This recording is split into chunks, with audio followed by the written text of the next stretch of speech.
बुध हुए वक्री।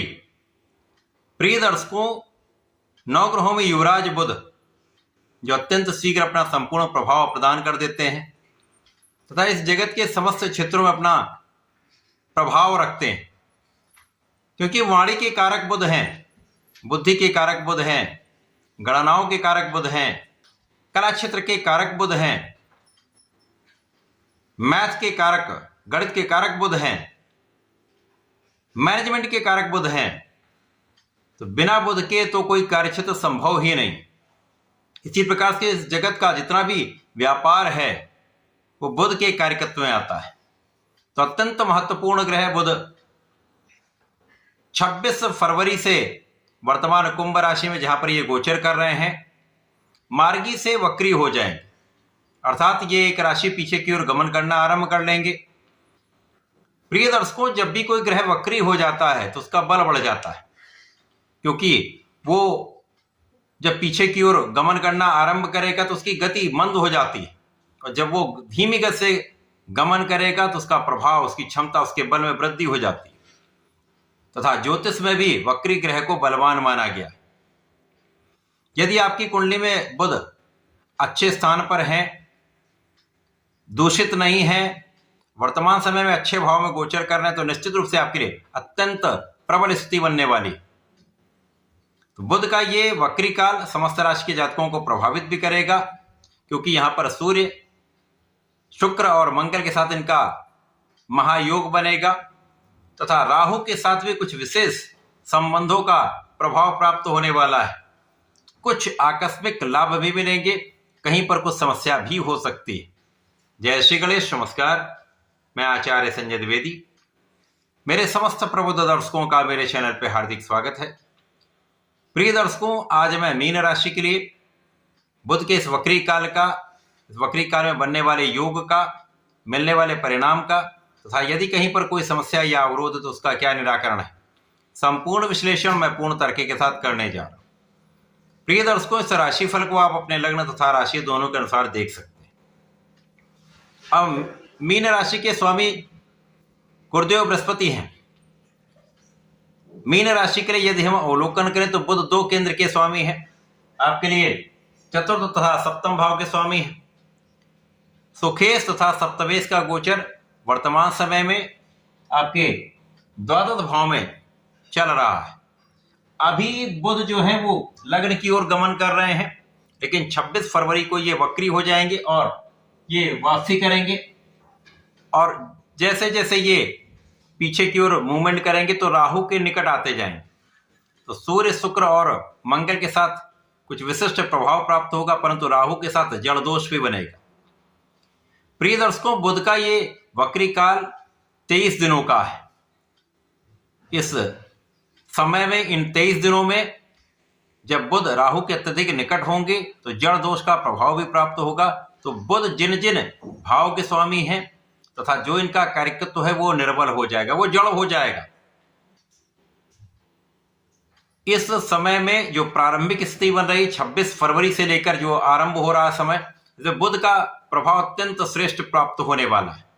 इस समय में आपके व्यापार में गति बढ़ेगी, इस समय आपका बुद्धि बल श्रेष्ठ रहेगा, आपके नेतृत्व की क्षमता बहुत अच्छी रहेगी, और यहां पर जो सकारात्मकता है उस पर राहु का प्रभाव इसके बल को कई सौ गुना बढ़ा देता है।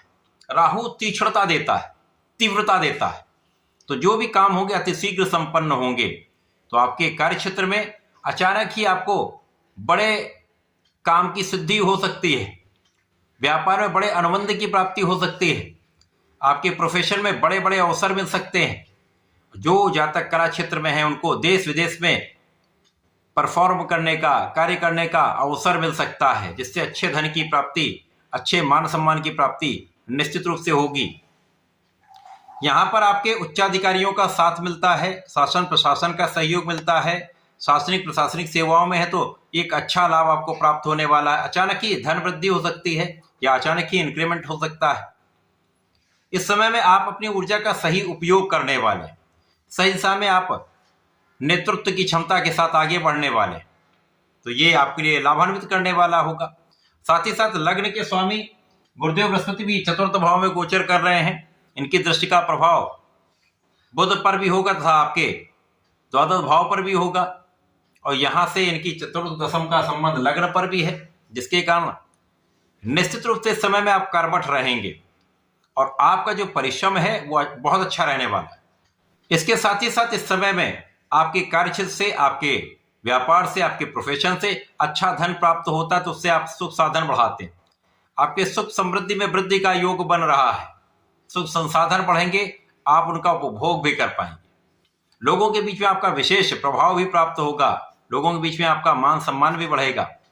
परंतु जब बुध राहु के अत्यधिक निकट आते जाएंगे तब ये जड़ का प्रभाव प्राप्त होने लगेगा, तो आपके सुख भाव में, सप्तम भाव में इसका पूर्ण प्रभाव दिखेगा, जिसके कारण जीवन साथी के साथ कुछ मतभेद, जीवन साथी से कुछ तनाव तथा आपके सुखों के होते हुए भी आप सुखों का उपभोग नहीं कर पाते। सुख संसाधन तो बढ़ते हैं लेकिन आप उनका सुख नहीं प्राप्त कर पाते। लोगों के बीच में आपका जो व्यवहार है, जो आपका प्रभाव है, वो कहीं ना कहीं कुछ निर्बल हो जाता है, क्योंकि यहाँ पर कहीं ना कहीं कुछ आपका एग्रेशन, आपका क्रोध और वाणी की जो नकारात्मकता है वो यहाँ विवाद करा सकती है। तो इस समय में आपको अपनी वाणी को बहुत संतुलित रखना है, अपने मन को बहुत संतुलित रखना है, बिना कारण किसी से उलझना नहीं है, और इस समय में विवाद को अवॉइड करें। इस समय में यदि आप किसी प्रकार के विवाद में नहीं पड़ते हैं तो कम से कम समस्याएं होंगी, और इसी समय में आपकी माता का स्वास्थ्य भी निर्बल हो सकता है, तो माता के स्वास्थ्य का ध्यान रखें। इस समय में जो जातक विदेश में रह रहे हैं, विदेश से संबंधित होकर किसी कार्य में हैं, वहां लाभ तो अवश्य मिलेगा, लेकिन कहीं ना कहीं कुछ तनाव भी आपका बढ़ेगा, कार्य का बोझ बढ़ सकता है। बिना कारण से कुछ ऐसे लोग भी होंगे जो आपको तनाव दे सकते हैं, पीठ पीछे आपकी आलोचना कर सकते हैं, आपको डिगाने का प्रयत्न कर सकते हैं।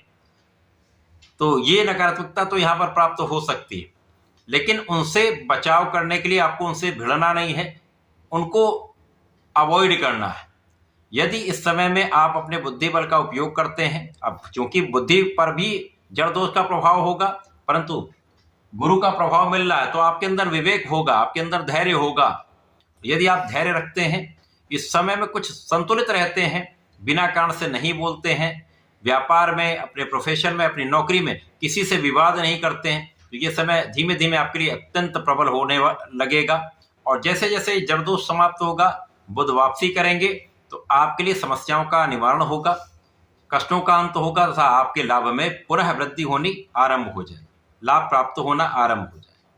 इस पूरे समय में आपको गणपति महाराज की आराधना करनी चाहिए। ओम गंग गणपतये नमः का जप करें तथा संकट नाशन गणेश स्तोत्रम का पाठ अवश्य करें, संपूर्ण लाभ मिलेंगे तथा ओम नमो भगवते वासुदेवाय का जप आपके लिए श्रेष्ठ लाभकारी होगा। तो ऐसा करके इसका लाभ लें। धन्यवाद, नमस्कार।